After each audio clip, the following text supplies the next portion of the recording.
New details on the massive manhunt for the suspects who carried out what many are calling the heist of the century at the iconic Louvre Museum in Paris. And now the man in charge of the facility is in the hot seat.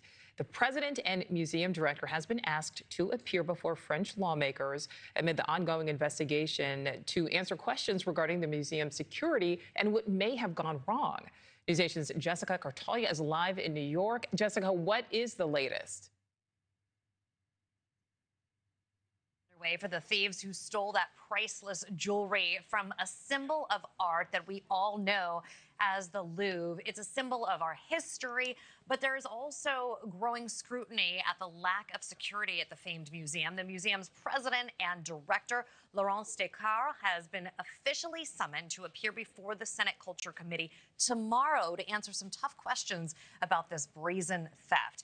You'll recall on Sunday morning, just after the museum opened, thieves burst into the museum's famed Apollo gallery and then just took off with 8 or 9 priceless jewel-encrusted royal artifacts, some dating back to Napoleon and French royalty. The hearing will look into museum management, their security protocols, staffing levels at the time, and possible links to organized crime. Investigators are also saying that it may have been an inside job, or at least someone with some kind of knowledge of the gallery's layout and security. The museum itself was already facing pressure for its lax security.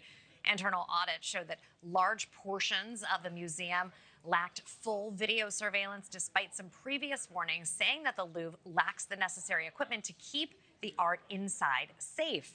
NewsNation security contributor Tracy Walder says that there was a lapse in security at every step of this robbery. I am shocked that every window does not have its own alarm at the Louvre. Now, granted, it's huge. It's essentially a palace, right? There are lots of windows. But the fact that an alarm didn't go off at the window when they first made that point of entry. Also, I know, you mentioned in and out within 8 minutes. He's standing there with that angle grinder for 3 to 4 minutes. That's actually a long time.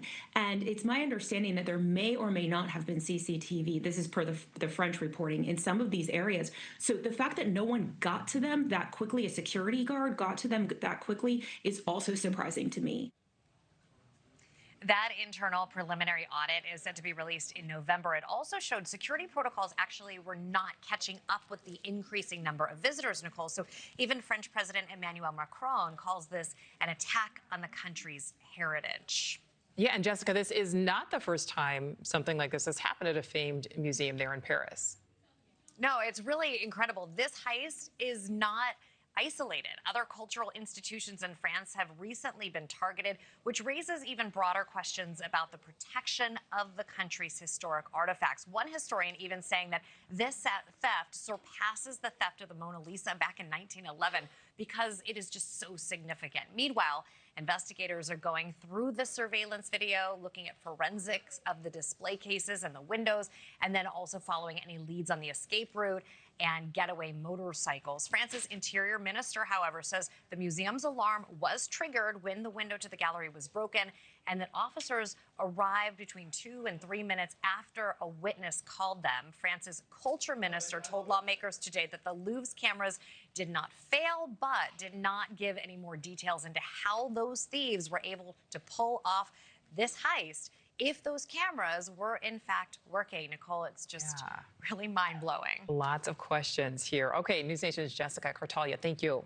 Thank you for watching. Subscribe below and download our NewsNation app right now on your phone, and you will get fact-based, unbiased news for all Americans.